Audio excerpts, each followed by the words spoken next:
కావచ్చు, గురుకులాలకు సంబంధించిన మెనూను ఛార్జెస్ పెంచడం కావచ్చు, వాళ్ళకు పేమెంట్ కూడా గతంలో చాలా కాలంగా పెండింగ్ ఉండి బిల్డింగ్ల కిరాయి కట్టకపోతే బిల్డింగులు ఖాళీ చేసేటువంటి పరిస్థితి ఉండే అధ్యక్ష.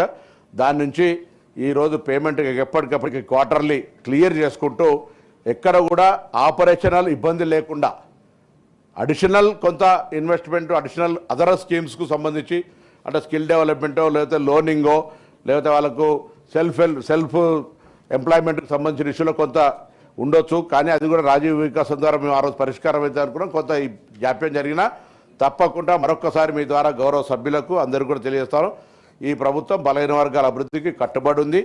దానికి సంబంధించి త్వరలోనే ఒక బలహీన వర్గాల ప్రజల సమావేశం ఏర్పాటు చేస్తాం. ప్రభుత్వం పక్షాన తప్పకుండా ఒక దిశానిర్దేశం తీసుకొని భవిష్యత్తు కార్యాచరణ తీసుకొని దానికి అనుగుణంగా ఇప్పుడు కేటాయించిన బడ్జెట్లో ఖర్చు, రాబోయే బడ్జెట్లో కేటాయించడానికి తీసుకోవాల్సిన చర్యలకు సంబంధించి కూడా తప్పకుండా గౌరవ సభ్యుల సలహా సూచనలు తీసుకొని ముందుకు పోతాం.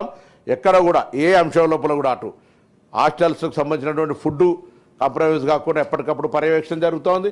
మిగతా అన్ని పేమెంట్స్ ఇష్యూ లోపల కూడా గౌరవ ఉప ముఖ్యమంత్రి గారి సహకారంతో ఎక్కడ ఇబ్బంది లేకుండా ముందుకు పోయే విధంగా ఎస్సీ ఎస్టీ బీసీ మైనార్టీ వెల్ఫేర్కు సంబంధించిన ఇష్యూ లోపల స్పెషల్ కన్సిడరేషన్ ఉంది అనేటువంటి మాట కూడా సందర్భంగా సభ్యులకు తెలియజేస్తాను.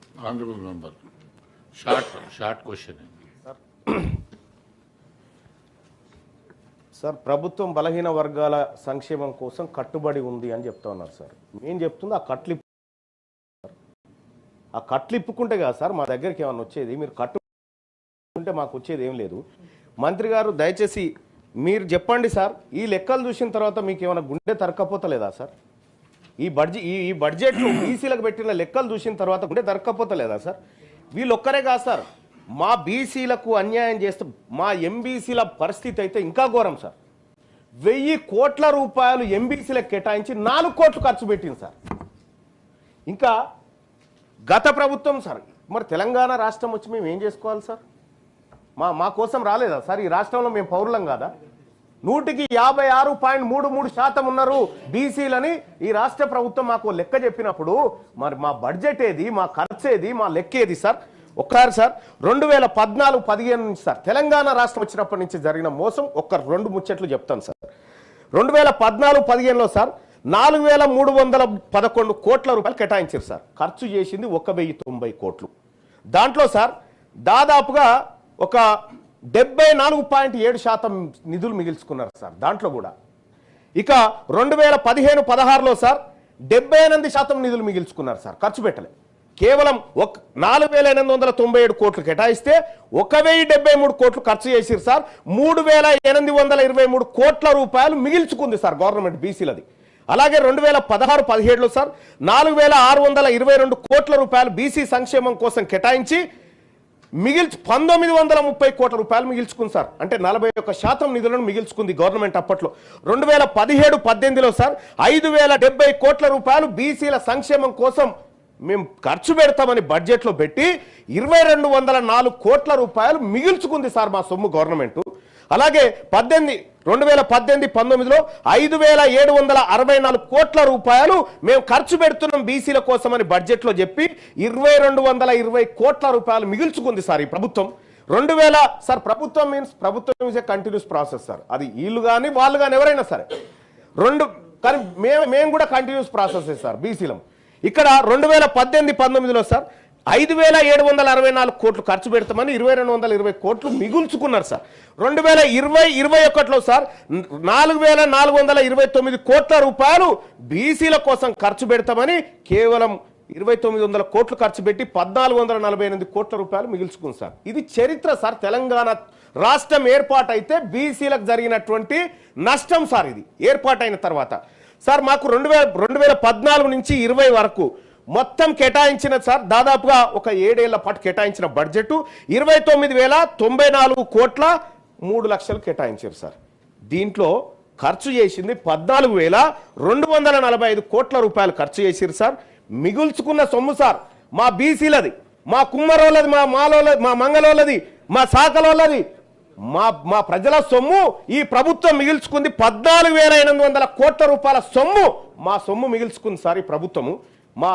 మా కుండలు చేసే కుమ్మరోళ్ళని చూడండి సార్, మా పేద వర్గాలను చూడండి సార్, మా పేద వర్గాల 51% సార్ 2014 నుంచి 2021 వరకు 51% నిధులను ఈ బీసీల నిధులను ప్రభుత్వం మిగిల్చుకొని తింటా ఉంది సార్. మా సొమ్ము తింటా ఉంది ప్రభుత్వం సార్.